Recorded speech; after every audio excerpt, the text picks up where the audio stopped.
Subscribe करें और bell दबाएं ताकि कोई खबर रह न जाए।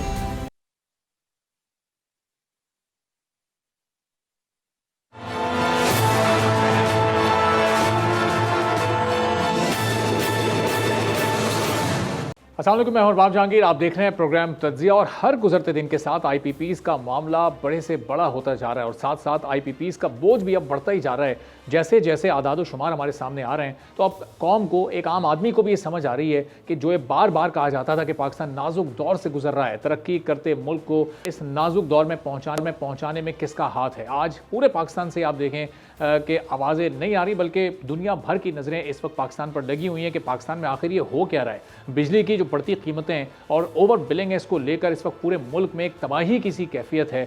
लोग अपनी मोटरसाइकिलें बेच रहे हैं, अपने असासे बेच रहे हैं, जो पैसे उन्होंने अपने इलाज के लिए रखे हुए थे वो उससे बिजली के बिल भरने पर मजबूर हैं, क्योंकि अगर बिल अदा नहीं करेंगे तो महकमे वाले आएंगे और कनेक्शन काट देंगे। अब वफाकी वज़ीर तवानाई की आप इस पूरे सिलसिले में गुफ्तगू सुने, वो ये कह रहे हैं कि हम IPPs से होने वाले मुआहदों पर पाबंदी पर मजबूर हैं। IMF भी ये कह चुका है कि ये कैपेसिटी पेमेंट्स ख़त्म होनी चाहिए। अब दूसरी जानिब एशियाई तरक्याती बैंक का एशियन डेवलपमेंट आउटलुक है, जिसकी रिपोर्ट सामने आई है, वो ये कह रहा है कि पाकिस्तान की मौशी सूरत हाल आने वाले दिनों में भी बेहतर नहीं होगी। ये हौसला अफजा रिपोर्ट नहीं है। इस रिपोर्ट के मुताबिक अगले 10 साल तक मुल्क की मईशत खित्ते में जो दीगर ममालिक हैं उनके मुकाबले में आधी रफ्तार से आगे चलेगी और इस दौरान जो कर्जों पर इन्हिसार है वो बढ़ता ही चला जाएगा। अब ऐसे में भी एक ब्लेम गेम की सूरत हाल मौजूद है। एक सियासी जमात दूसरी पर, दूसरी पहली पर यह इल्ज़ाम लगा रही है। साबका दौरे हुकूमत में जो तवानाई के वज़ीर थे, जो मौजूदा अपोजिशन लीडर हैं उमर अयूब साहब, अब IPP से मुतालिक उन्होंने कुछ अहम इंकशाफात किए और साथ ही साथ हुकूमत तनकीद का निशाना बनाया और कहा है कि कौम के असल मुजरिम दरअसल इस मौजूदा हुकूमत में मौजूद हैं। ज़रा उनके 2-4 जुमले सुनिएगा।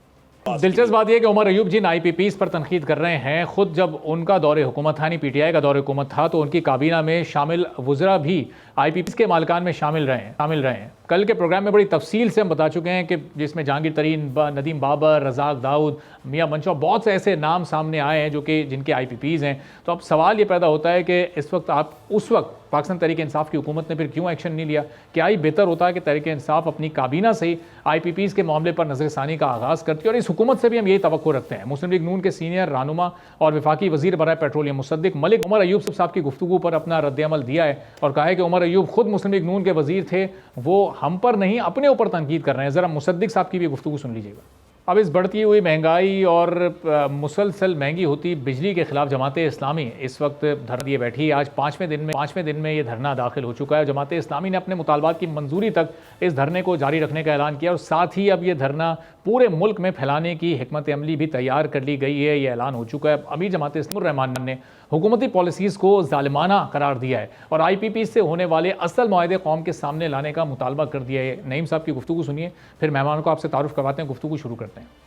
तो जमात इस्लामी अल्टीमेटम दे रही है, एक्सपर्ट्स अपनी अपनी राय दे रहे हैं, लेकिन हुकूमत के पास इस मामले का, इस मसले का कोई हल है या नहीं है। आने वाले दिनों में ये मज़ीद भी हम पर वाज़े हो जाएगा और ये सवाल अपने पैनलिस्ट के सामने भी हम रखेंगे। रज़ा हारून साहब पाकिस्तान पीपल्स पार्टी के सीनियर रहनुमा हमारे साथ मौजूद हैं। शौकत बसर साहब पाकिस्तान तहरीक इंसाफ के सीनियर रहनुमा हमें ज्वाइन कर चुके हैं। नासिर भट्ट साहब नून लीग के सीनियर रहनुमा हमारे साथ मौजूद हैं। कुछ ही देर में कोशिश हम करेंगे कि जमात इस्लामी से भी नुमाइंदगी हमारे साथ शामिल हो ताकि उनका भी मौक़िफ़ इस पूरी सूरत हाल पर आ सके। तो रज़ा हारून साहब, अब एक जमात दूसरी पर, दूसरी तीसरी पर, तीसरी फिर पहली पर, फिर वो सिलसिला जाता है जनरल मुशर्रफ की हुकूमत तक। सब एक दूसरे पर इल्ज़ामात लगा रहे हैं। ये हुकूमतें बदलती रहीं, नई सियासी जमातें आती रहीं, ये मसला ज़ोर पकड़ता गया। किसी ने उस वक्त ये नहीं सोचा कि ये आगे जब हम 2023 या 2024 में जाएंगे तो हमारी मुल्क की मईशत का क्या हाल होगा। बिल्कुल दुरुस्त बात है, लेकिन इतनी आसान भी नहीं है। मतलब ये अगर नंबर से आप बात करेंगे ना और बाप, तो बहुत ऐसा लगेगा कि जी बड़ा जुल्म हो गया और बहुत ही किसी ने सोचा नहीं। ममालिक जो हैं वो प्लानिंग करते हैं। हमारे यहाँ मैं सुन रहा था कि गर्मियों में जो डिमांड है वो तकरीबन 30,000 की है और सर्दियों में डिमांड कम होकर 14-15 हज़ार तक आ सकती है। लेकिन आपको बहरहाल 30,000 की कैपेसिटी चाहिए और 30,000 की कैपेसिटी के लिए आप मुख्तलिफ पावर प्लांट्स को बुलाते हैं और उनसे आप मुआहदे करते हैं और फिर 30,000 आप जनरेट करके रखते हैं। लेकिन वो आपको, जब वो सर्दियों में उसकी शॉर्टेज आती है, तो जब वो एक्स्ट्रा होती है तो फिर आपको उसके लिए इंतजाम करना होता है। हैविंग सेड दैट, ये जितने लोग हैं ना, चाहे वो पाकिस्तान पीपल्स पार्टी हो जिसके दौर में IPP के ये लगना शुरू हुए, हब से मामला शुरू हुआ था, या मुस्लिम लीग नवाज हो या PTI हो या आज की गवर्नमेंट हो, इन सबको मिल बैठना चाहिए ना। क्या फायदा होगा एक दूसरे को उंगली उठाने से, क्या फायदा एक दूसरे से बात करने से। आप बैठकर इस मसले का हल निकालें। और हल ये नहीं है मैं आप चाहे जितने धरने दे लें, जमात इस्लामी का बड़ा अच्छा धरना है, बहुत अच्छे इश्यूज हैं, बहुत अच्छी बातचीत है, लेकिन हल ये नहीं है कि आप अपने अक़वामी मुआहिदे, इंटरनेशनल मुआहिदे, उनको आप यकसर जो है वो रद्द कर दें। ये जरूर है कि उनका आप रिव्यू करें। यार सब बैठ जाए ना।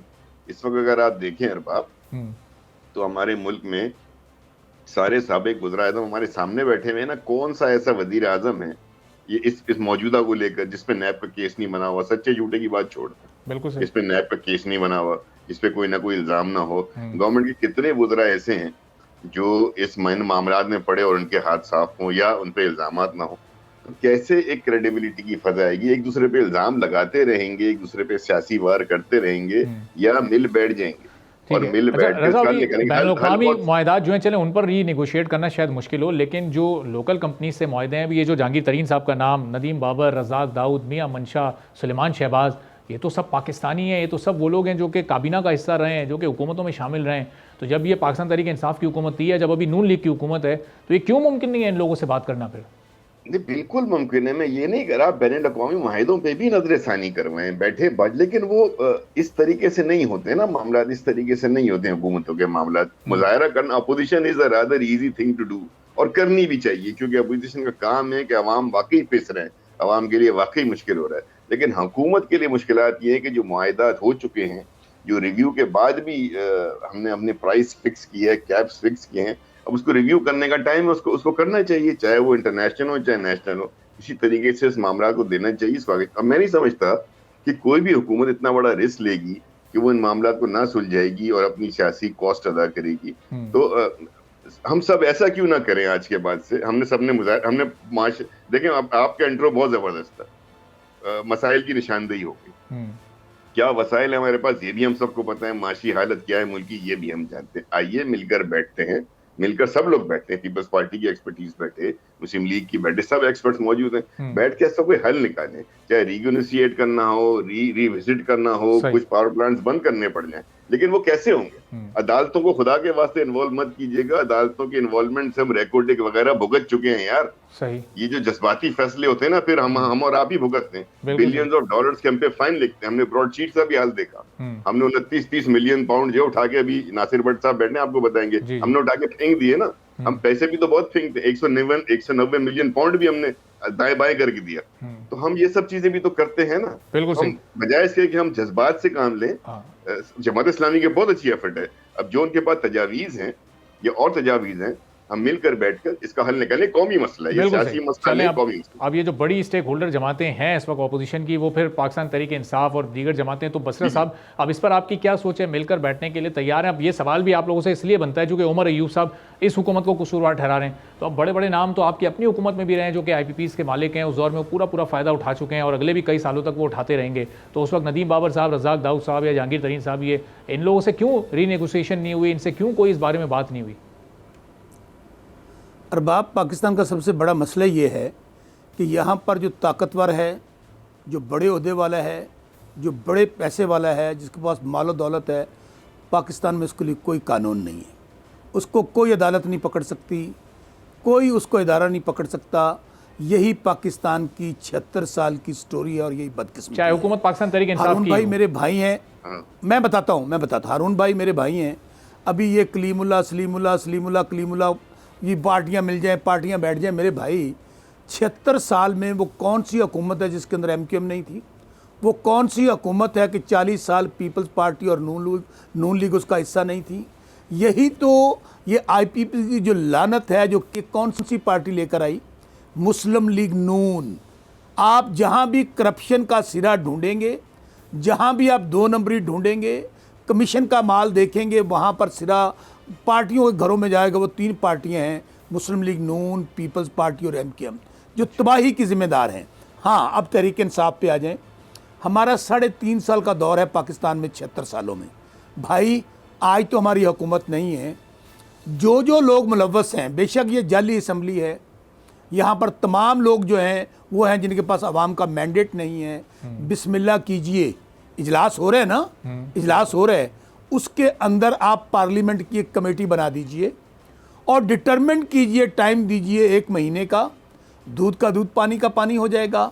कौन है मियाँ नवाज शरीफ और मियाँ शहबाज शरीफ और मियाँ हमजा शहबाज? कौन है मेरे भाई? सलमान शहबाज। जो लोग IPPs बंद पड़े हैं उनके अरबों रुपए अभी तक इनके घर जा चुके हैं। कौन है मियाँ मनशा जो इनका राइट हैंड और लेफ्ट हैंड हुकूमत में इनके साथ होता है? मेरे भाई, अगर अल्लाह करे ये जो अशराफिया पाकिस्तान की जो क्रिमिनल एलीट है, जो पाकिस्तान को चिरागाह समझती है, 5% पाकिस्तान में रह गए, बाकी तो 95% मैं समझता हूँ, शायद मैं ये भी कम बता रहा हूँ।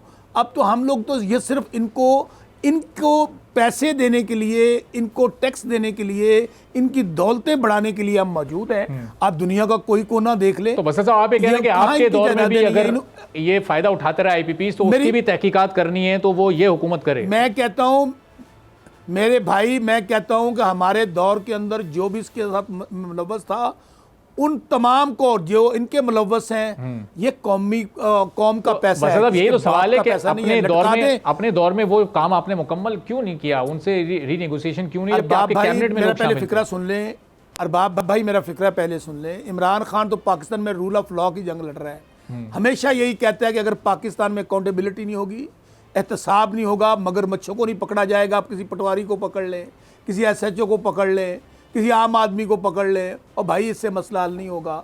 ये ऊपर जो लोग बैठे हुए हैं, जिनके आज कोई दुबई लीक्स हैं, कोई एवन फील्ड है, कोई स्विट्जरलैंड है, कोई कहाँ पे है, सब के सब कोने इन्हीं 4-5 लोगों के अंदर जाएंगे जो क्लास बैठी है। और हमारा ये मुतालबा है, हमारा कोई बंदा मुलव्वस है या जो इसके अंदर चोर लटेरा मुलव्वस है, उनको दीजिए D चौक में फांसी। ठीक है, ये मैं फिर कह रहा हूँ, ये हम लोग सिर्फ चिरागा के तौर पर इस्तेमाल होते हैं। ठीक है, मैं और आप, हमारा ये मुल्क नहीं रह गया। सही है, चलें आपकी डिमांड है कि ये बिला तफरीक इस पर ये कार्रवाई होनी चाहिए। बस साहब मैं वापस भी आपकी बिला तफरीक। हाँ, कैसर शरीफ साहब भी हमें ज्वाइन कर चुके हैं, जमात इस्लामी के सीनियर रहनुमा है, मरकजी तर्जुमान भी है। कैसर साहब बहुत शुक्रिया प्रोग्राम के लिए, आपने वक्त निकाला। अब ये जो इस वक्त आपका धरना, अब मुल्क गिर एहतजाज की शक्ल इख्तियार कर रहा है। अब मुल्क में जगह जगह आप लोगों ने धरने का ऐलान कर दिया है, तो क्या वजह है इसकी? क्या हुकूमत से कोई मुस्बत मुज़ाकरात में पेशरफ्त नहीं हो रही है? जो आपके 10 नुकात हैं, हुकूमत क्या उसमें से कोई 2-4 भी मानने को तैयार नहीं है? खासतौर पर ये जो ज़रा बढ़ती, जो महंगी होती बिजली वाला मामला है, इस पर क्या बातचीत हुई है हुकूमत से अब तक?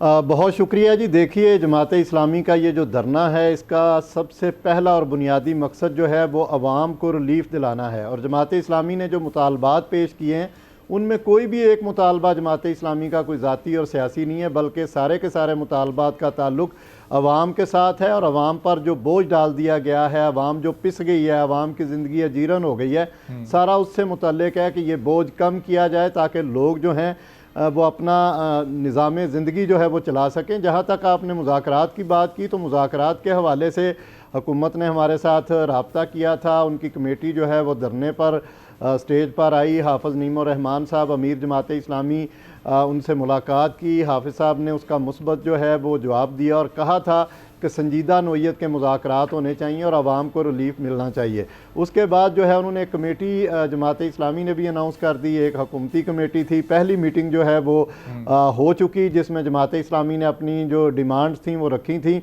और हुकूमती कमेटी की तरफ से आया था कि आपके ये जो मुतालबात हैं, जिन डिपार्टमेंट्स के मुतल्लिक हैं, हम उनसे मुशावरत करने के बाद आपको आगाह करेंगे और दूसरी मीटिंग जो है वो उसके बाद की जाएगी। अभी तक अमली तौर पर उन्होंने इस हवाले से अपनी मीटिंग करके हमें आगाह नहीं किया। उनकी बॉडी लैंग्वेज अच्छी थी, मुज़ाकरात का माहौल अच्छा था, बड़े खुशगवार मामलात में जो है वो डिस्कशन हुई। अमली तौर पर उनकी कमेटी ने महसूस किया कि आमतौर पर होता ही है कि मुज़ाकरात में बड़ा अच्छा माहौल होता है, लेकिन वो मुज़ाकरात किसी नतीजे पर नहीं पहुंचते। तो ये नतीजा इसका स्पेसिफिक क्या निकला? नहीं, जो 10 मुज़ाकरात थे आपके, हुकूमत ये समझती है कि वो प्रैक्टिकल हैं, उन पर अमल हो सकता है, इतना फिस्कल स्पेस इकॉनमी में मौजूद है कि आपकी इन तमाम चीज़ों को मान लिया जाए? ये कोई रिसर्च वगैरह आप लोगों ने अपने तौर पर भी की? देखिए अरबाब साहब, हमने सिर्फ बिल्कुल वर्किंग की हुई है, हमारे एक्सपर्ट्स मौजूद हैं और उस कमेटी में भी जो है एनर्जी के एतबार से एक हमारे एक्सपर्ट सैयद फरासत शाह साहब मौजूद हैं। हमने बाकायदा इस पर वर्किंग की हुई है और जमात इस्लामी इसका पूरा रोड मैप देगी कि कहाँ से कम करना है, कहाँ से ज़्यादा करना है और किस तरह करके जो है आवाम को एक बड़ा रिलीफ जो है वो दिया जा सकता है। जिस तरह हमने बात की कि बिजली के बिल जो हैं वो बहुत ज़्यादा हैं, ज़ालमाना हैं, बहुत कीमत बढ़ गई है, 13 तरह के टैक्स हैं। IPPs के मुआहदे जो हैं उनको रीशेड्यूल किया जाए, रीविज़िट किया जाए, जो ख़त्म हो सकते हैं उनको ख़त्म किया जाए, बाकियों को रीशेड्यूल किया जाए। इसी तरह जो तनख्वाहदार तबका है जिस पर बहुत ज़्यादा बोझ डाल दिया गया है उसको कम किया जाए।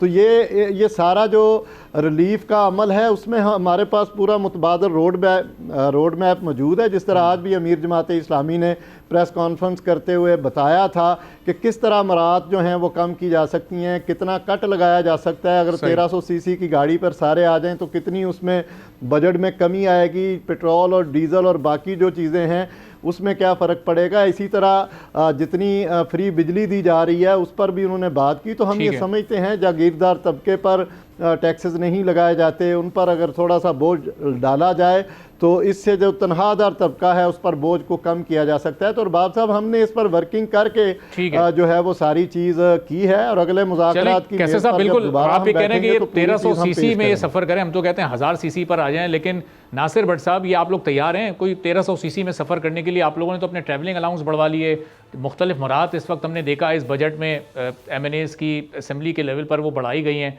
तो ये कट लगाने की बात कर रहे हैं क्योंकि इकॉनमी को बेहतर करना है, बिजली को सस्ता करना है, आम आदमी को रिलीफ देना है, और हुकूमत का ट्रैक तो कुछ और ही नज़र आ रहा है। नासिर भट्ट साहब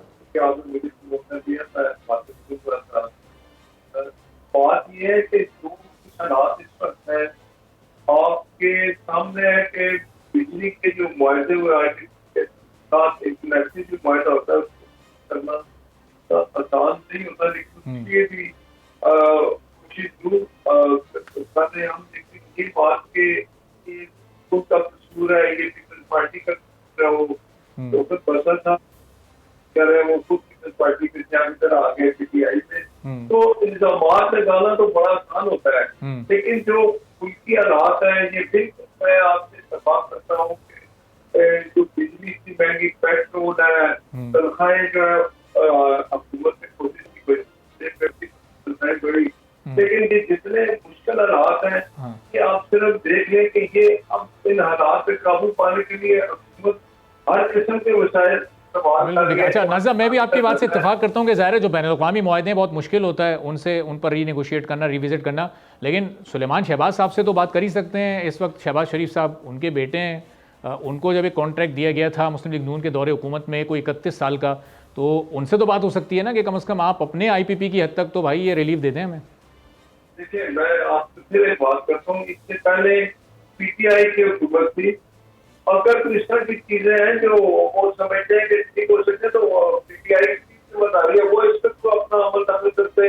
आप जो बात कह रहे हैं मुझे इस चीज का पता नहीं है, अगर होगा इस तरह की चीज तो उस पर जरूर अमल होगा। एक बात जरूर मैं आपको बताऊं कि अब जितनी सियासी जमातें हैं अपनी अभियानियां बढ़ाने के लिए हुकूमत में दबाव, हुकूमत तो साथ चल रही है। कैसे जमात इस्लामी ने कहा कि आप हमारे साथ बात करें, उनकी एक टीम है जो हमें हमारी एक टीम के साथ बैठेगी, अगर उनके पास अच्छी तजवीज़ है तो उस पर जरूर अमल किया जाएगा।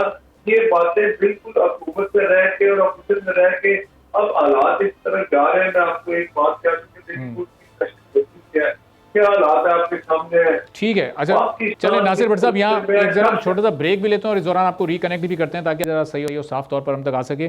छोटा सा ब्रेक लेते हैं, ब्रेक के बाद वापस आएंगे, गुफ्तगू वहीं से शुरू करेंगे।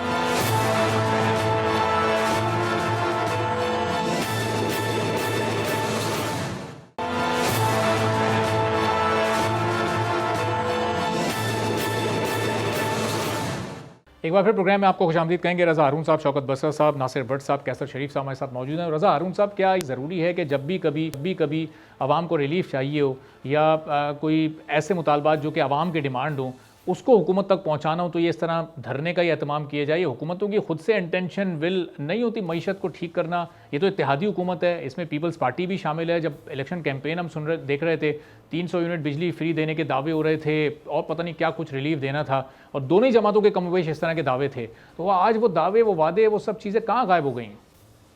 मैं समझता हूँ कि हुकूमत की बुनियादी जिम्मेदारी है, आईनी जिम्मेदारी हुकूमत की है, और अपोजिशन का ये काम होता है कि जो काम हुकूमत नहीं कर पा रही या उसकी जो कमज़ोरी है पार्लियामेंट में जो हमारे मेंबरान हैं मौजूद, उनका काम है कि उसको उजागर भी किया जाए और आवाम की आवाज़ बनकर हुकूमत पे प्रेशर डाला जाए।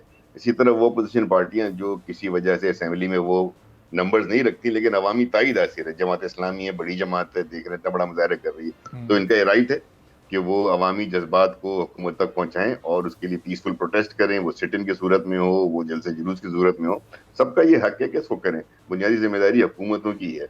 देखिए, मैं फिर उसी बात पे आता हूँ कि जब 2020 में इमरान खान साहब की हुकूमत थी तो काबीना में एक रिपोर्ट पेश की गई, इंक्वायरी रिपोर्ट थी, और उस इंक्वायरी रिपोर्ट में उन्होंने बताया कि 300 अरब रुपए के घपले हैं, और जिन लोगों की उन्होंने निशानदेही की उसमें एक तो अखबार की खबर है, कोई चकी के नदीम बाबर साहब का, रज़ाक दाऊद साहब का नाम था, बाकी 2 वज़रा का नाम था, उमर अयूब साहब का और खुसरो बख्तियार साहब का, कि उनके रिश्तेदारों को बेनिफिट गए। 300 अरब रुपए की बात थी। तो जब उनसे कहा गया कि भाई जब ये इल्जामात आ रहे हैं, जब खान साहब से कहा गया कि भाई कम से कम इन वज़रा को उस वक्त तक, जब तक ये अपनी पोजीशन क्लियर ना करें, इनको सस्पेंड किया जाए या काबीना में ना बैठाया जाए, खान साहब ने मना कर दिया। उन्होंने कहा नहीं, मैं नहीं मानता। उन्होंने कुछ चारों को रखा, और ये रिपोर्टेड फैक्ट्स हैं। और सब ऐसे कुछ चीनी स्कैंडल में भी हुआ था, एक अली जफर साहब की रिपोर्ट थी, वो रिपोर्ट मंजर आम पे ही नहीं आ सकी, वो टेबल स्कैंडल में हुआ। आपको याद होगा वीट का बहुत बड़ा स्कैंडल था, चीनी का स्कैंडल था, ये तमाम स्कैंडल को दबाया गया। स्टेट बैंक से बहुत बड़ी तादाद, बहुत बड़ी रकम कर्जों की माफ कराई गई। तो ये जो वाइटर देन वाइट लोग बन जाते हैं ना, वही मसाइल को। आमिर कियानी साहब का नाम जहन में आ रहा है मेरे, कोई 400 अरब की बात होती थी, कोई दवाओं का स्कैंडल, वो इस तरह का भी एक स्कैंडल। जी हाँ जी, देखो वो तो शुरू में हो गया था ना, कियानी साहब को हटाना पड़ गया था। कियानी साहब पे इतना जबरदस्त किस्म का वो था, साबित हो गया कि उनको वजारत से हटाना पड़ गया। तो मैं यही कर रहा हूँ कि जिस वक्त हमारी मसाइल डिस्कस हो रहे हो ना, उस वक्त अगर आप पॉइंट स्कोरिंग करेंगे, पॉलिटिकल पॉइंट स्कोरिंग करेंगे, वक्त भी बर्बाद करेंगे, नेशनल टीवी पे आप बात कर रहे हैं, आपके पास कोई बात करने को नहीं है। मैं समझता हूँ कि 3-4 इश्यूज हैं। नंबर 1 इश्यू है कैपेसिटी पेमेंट पे रिविजिट करना उन तमाम आईपीपी प्लांट्स। आप ये नहीं कर सकते अरबाब कि आप एक प्लांट से तो रकम कम करा दें, बाकी सब प्लांट उसी पे दे रहे हो, तो वो कारोबार क्या करेगा? वो तो बैठ जाएगा, बंद हो जाएगा, उसका तो कारोबार ही नहीं चलेगा। तो आप तमाम आईपी से रिविजिट करें, रिनेगोशिएट करें। फिर आप ये देखें आप कौन सा ईंधन इस्तेमाल कर रहे हैं, इस ईंधन के इस्तेमाल से पावर जनरेशन की कॉस्ट में कमी आती है, उन प्लांट्स को आप कन्वर्ट करें। कोल पे जाना है कोल पे जाए, बायोगैस पे जाना है बायोगैस पे जाए, एलएनजी आरएनजी, ये तमाम टेक्निकलिटीज है ना, ये मुझे नहीं पता, ये कोई टेक्निकल बंदा। आपसे मोहम्मद अली साहब की रिपोर्ट है, वो खुद अभी निगरान वजीर रह के गए, कुछ नहीं कर सके। तीसरी उसमें जो सबसे बड़ी इंपॉर्टेंट बात आती है, वो आती है डिस्ट्रीब्यूशन लाइन्स की। आपके जो डिस्ट्रीब्यूशन के लाइन लॉसेज हैं, बिजली की चोरी है, तमाम चीजें मिलती हैं तो कॉस्ट बन जाती है। अब जो हमारे दोस्त बात कर रहे हैं जमात इस्लामी के, बिल्कुल ठीक बात कर रहे हैं कि गवर्नमेंट को फिल वक्त फौरी तौर पे अवाम को रिलीफ देने के लिए ये देखना चाहिए कि अगर वो यहाँ से रिलीफ देते हैं तो वो जो एक फाइनेंशियल कॉस्ट आती है, कहीं ना कहीं से उसको रिकवर करना पड़ेगा। तो ऑस्टेरिटी मेजर होने चाहिए। मैं तो आपके प्रोग्राम में पहले कह चुका हूँ अरबाब कि जब आप अवाम को मुश्किल में डालते हैं और कहते हैं हम मुश्किल में, मुल्क मुश्किल में, आप पेट पे एक पत्थर बांधो, तो फिर हुक्मरान के पेट पे 2 पत्थर बंदे नजर आने चाहिए ना अवाम को। बिल्कुल I totally agree with Jamaat Islami, और मैं खुद इस कॉन्सेप्ट का हूँ कि आप अगर अवाम से कह रहे हैं मुश्किल वक्त है, बर्दाश्त करें, सब्र करें, तो फिर अवाम अपने हुक्मरानों के पेट पे 2 पत्थर बंदे देखना चाहते हैं। बिल्कुल सही है। तो शौकत बसर साहब, ये जो इस वक्त जमात इस्लामी जिस तरह ये एहतजाज की सूरत में, और फिर अब ये धरना इनका 5वें रोज़ में दाखिल हो चुका है, आपकी जमात सबसे बड़ी अपोजिशन की जमात है असम्बली के अंदर, ये आप नहीं समझते कि ये रोल तो आपको प्ले करना चाहिए था कि जो अवामी मुतालबात थे, जो अवामी मुश्किलात थीं, उसकी बुनियाद पर आप कोई ऐसा एहतजाज, कोई ऐसा धरना करते? अभी तक हमने ये नहीं देखा कि फिजिकली आप लोगों ने इस धरने में भी, वो ज़बानी कलामी तो इसकी हिमायत हुई है, लेकिन अभी तक कोई ऐसी चीज़ नहीं सामने आई कि आपके लोग वहाँ गए हों या उनसे इज़हार यकजहती वगैरह किया हो। अच्छा, रज़ा हारून साहब का मैं हमेशा एडलाइज़ करता रहा हूँ, बहुत ही सीनियर पॉलिटिशियन है और ख़ास तौर पर इनकी आवाज़ भी बहुत प्यारी है। अल्लाह करे कि अगर इनकी जो अभी गुफ्तगू कर रहे थे वो कॉन्ट्राडिक्ट ना करती होती तो मैं वो भी इनको कहता कि रज़ा हारून साहब आपकी बातें भी बहुत मुदल्लल हैं। अच्छा, मुझे बात मतलब आवाज़ बहुत प्यारी है, हमेशा से बहुत रोमांटिक, कानों को बहुत अच्छी लगती है, लेकिन बातें जो है ना, अच्छा बात सुनिए रज़ा भाई, जो आपकी गुफ्तगू है, जो बातें हैं, वो सारी की सारी ऐसी हैं जिन वो बेसलेस, जिनकी कोई बुनियाद नहीं। उसकी वजह मैं आपको बताता हूँ। देखें, मैं फिर कहता हूँ माजी में नहीं जाते। आज हम तो इस वक्त तोप के निशाने पे हैं ना, हमारे ऊपर तो हम तो टारगेट पे हैं भाई। सब जमातें हुकूमत में है ना, बिस्मिल्लाह कीजिए।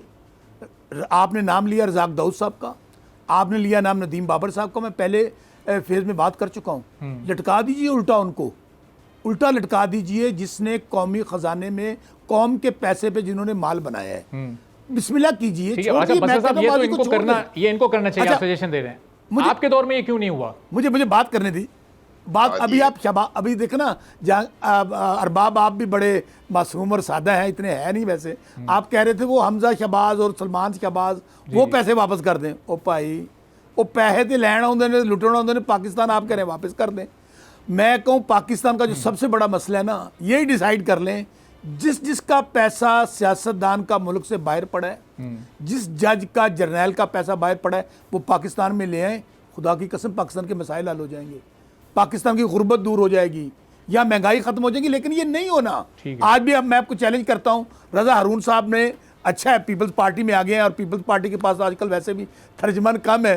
रजा हारून साहब, आपको मैं कहता हूँ बिस्मिल्लाह कीजिए, आप बिस्मिल्लाह कीजिए और इनको कहिए कि जो कह रहा है तू गवर्नर बन जा, तू सदर बन जा, तू वज़ीर आज़म बन जा, तू वजारतां ले ले, इनको कहें बिस्मिल्लाह करें।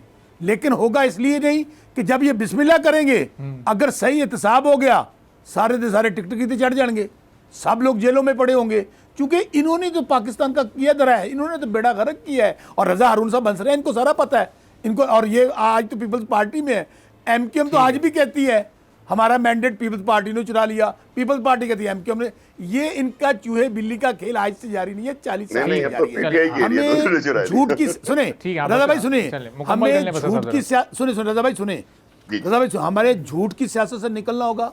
आपने, आपकी हुकूमत ने इमरान खान पर 200 मुकदमा दर्ज कर दिया, करप्ट, गद्दार, दहशतगर्द और बेशर्मी की हर हद क्रॉस कर दी। इद्दत में निकाह वाला मुकदमा भी दर्ज कर लिया। भाई हमारा लीडर तो अंदर पड़ा है, ना भागा है। हम अदालतों पे फेस करेंगे, ना को माजी की तरह डील करेंगे कि 100 रुपए का स्टाम्प। अच्छा बस साहब, ये जो इद्दत वाला केस है, तो रजा हारून साहब ने भी कई बार इस केस को गलत करार दिया, और अच्छा सुनिए, मंदू खेल साहब ने भी इस पर बात की, और अब आपने बात इसकी मजम्मत की है उन्होंने, इस तरह की अब आपने की धरने की बात, धरने की बात। देखें बातें करते हैं लेकिन अमल उल्टा है ना। अच्छा। बातें तो करते, अभी आप इमरान खान साहब जेल से बाहर आना था, बुशरा बीबी ने 10 मुकदमे और डाल दिए, और राना सनौला कहते हैं जिदू बाहर आएंगे असि नवा तो नवा मुकदमा पा देंगे। ये है पाकिस्तान की सियासत, इधर उधर से कोई मुकदमा पकड़ लेंगे। एहसान इकबाल भी यही कहते हैं। अब जो आपने जमात इस्लामी की बात की, देखिए जमात इस्लामी को अल्लाह करे जो सहूलत, पहली बात जो सहूलत उनको मुयस्सर हुई है कि उनको गवर्नमेंट फैसिलिटेट भी कर रही है, धरना देने भी दिया गया है।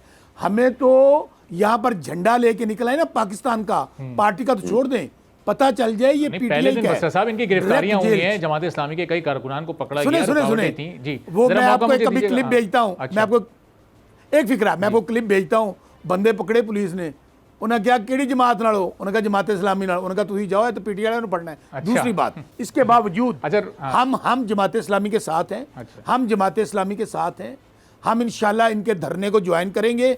लेकिन कैसर शरीफ साहब मेरे भाई हैं, जब तक अब हम वहां बैठेंगे आप लोग भी हमारे साथ बैठेंगे, ठीक है, ताकि ये जो जालिम हुकूमत है। कैसर साहब इसके लिए तैयार हैं या नहीं, जरा रुकिएगा बसर साहब जी। कैसर साहब, ये पाकिस्तान तहरीक इंसाफ अब करीब आपको ज्वाइन कर रही है, तो आपकी स्ट्रेंथ भी और ज़्यादा हो जाएगी, मजीद मजबूती और मजीद मौसर आपके जितने भी नुकात हैं वो हो जाएंगे।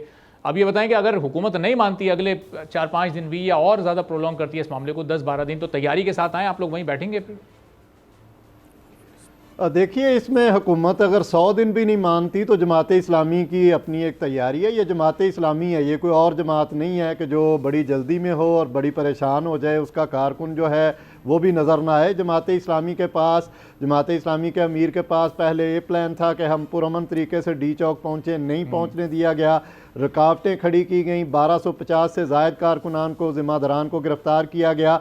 लोग ये चाहते थे कि हमारी तसादुम हो पुलिस के साथ, कुछ लाशें जो हैं वो गिरें, और फिर वही बात हो कि जमात इस्लामी ने भी जनाब अमन को तबाह किया और मुकदमात और बाकी लंबी चौड़ी बात हो जाए। हमने इस प्लान को अल्हम्दुलिल्लाह फ़ेल किया है। हमारी क़यादत ने जिस तरीके से इससे निकल के प्लान बी के मुताबिक जो है वो धरना मरी रोड पर किया, पहले 3 धरनों का आगाज़ किया, फिर मरी रोड पर किया, जहाँ जहाँ रुकावट आ रही थी वहाँ वहाँ जो है वो धरने किए गए। प्लान बी के बाद अगले स्टेप पे हम जा रहे हैं। कल हम कराची गवर्नर हाउस के सामने भी धरने का आगाज़ कर रहे हैं, इसी तरह पेशावर में भी धरने का आगाज़ होगा, लाहौर में भी होगा, कोयटा में भी होगा, और दीगर बड़े शहरों में भी इंशाल्लाह धरनों का पूरा नेटवर्क जो है वो फैलेगा। और इसी तरह प्लान सी भी हमारे पास, जब हम उस पर जाएंगे तो उसमें सड़कों को भी पुरअमन तरीके से ब्लॉक कर सकते हैं, हम बिल ना जमा करवाने की तरफ भी जा सकते हैं, हम पूरे मुल्क में एक दिन जो है वो मुकम्मल हड़ताल भी कर सकते हैं, जिस तरह ताजर हमें सपोर्ट कर रहे हैं, सनतकार सपोर्ट कर रहे हैं।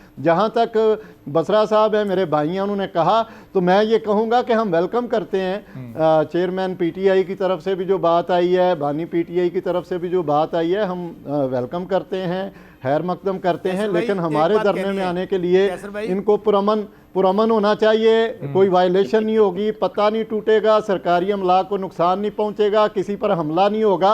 हम पुरअमन तरीके से इनको कहेंगे कि वो भी आएँ, हमें ज्वाइन करें और अवाम के हक के लिए जो है हम इंशाल्लाह ताला बैठे हैं और अवाम को रिलीफ दिलाए बगैर हम नहीं उठेंगे। और कैसर साहब, ये जो 10 नुकाते हैं आपके, इसमें से 10 पे 10 पर हुकूमत मानेगी?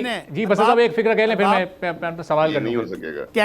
कैसर भाई, हम आपके धरने में आ रहे हैं, ये ना हो कि वो जब हम आ जाएं तो आपका धरना भी वो उल्ट दें, लेकिन इंशाल्लाह हम आपके साथ रहेंगे, क्योंकि अवामी कौज का मसला है। देखिए, और दूसरी बात, 5 अगस्त को हम आपको दावत देते हैं। सुनिए कैसर भाई, हम आपको भी दावत देते हैं, क्योंकि हमारे लिए तो नो गो एरिया है पंजाब, मार्शाल्लाह से बेहतरीन हालात हैं। 5 अगस्त को हम केपी और पंजाब के बॉर्डर पे जलसा कर रहे हैं, आप भी हमारे साथ आइएगा। ये तो पाकिस्तान का कॉज है, उसका एजेंडा क्या है गरीबों के लिए, महंगाई। हाँ जी, उसका एजेंडा क्या? उसका एजेंडा क्या है? उसका बुनियादी एजेंडा जलसे का क्या है? उसका एजेंडा देखिए, उसका एजेंडा यही है जो पाकिस्तान के अंदर इस वक्त महंगाई है। बसरा साहब कि आप, बसरा साहब ये कौन गारंटी करेगा कि आप जो है वो 26 जुलाई की तरह अपना एहतजाज मुलतवी नहीं कर देंगे? हमने तो किया, हर हाल में किया, हमारे लोग गिरफ्तार हुए। मैं आपको फिर कह रहा हूं, अभी जो आपकी दावत पहुंच गई, आपकी दावत पहुंच गई है, हमारे जो मुश्तरकात हैं उस पर बात भी होगी, मुलाकातें भी होंगी इंशाल्लाह। एक सवाल जो मेरा था कैसर साहब, कि ये जो 10 नुकाते हैं आपके, 10 के 10 जब मान लिए जाएंगे तभी आप उठेंगे यहाँ से, उससे पहले तो धरना नहीं खत्म होगा?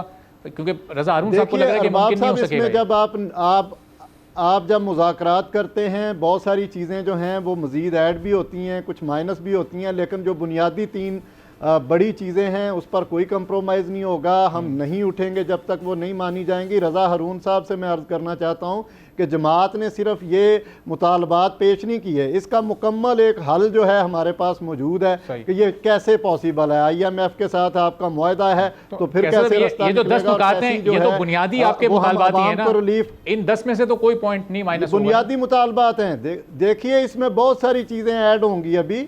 अगर ये हुकूमत जिस तरह जितना देर करेगी, जितनी लेट करेगी, अवामी एहतजाज भी बढ़ेगा। हम अवाम के मशकूर हैं कि लोग बड़ी तादाद में यहाँ शरीक हो रहे हैं, जो शरीक नहीं है वो सोशल मीडिया पर हमें सपोर्ट कर रहे हैं, जो ये नहीं कर रहे वो घर में बैठ के माएँ बहनें बेटियां दुआ कर रही हैं और इस कामयाबी के लिए मुंतज़िर हैं। और हाफिज नईम और रहमान, बिल्कुल, ये तो आप जो मुतालबात हैं आपके, वो तो हर एक पाकिस्तानी के दिल की आवाज़ है और हर पाकिस्तानी ये चाहता है कि ये इन तमाम पर अमल भी हो ताकि रिलीफ मिल सके। बहुत बहुत शुक्रिया कैसर शरीफ साहब, शौकत बसरा साहब, रज़ा हारून साहब, नासिर भट्ट साहब भी प्रोग्राम के पहले से हमारे साथ मौजूद थे। इसी के साथ नाज़रीन, आज के प्रोग्राम से इजाज़त दीजिए। अल्लाह हाफ़िज़।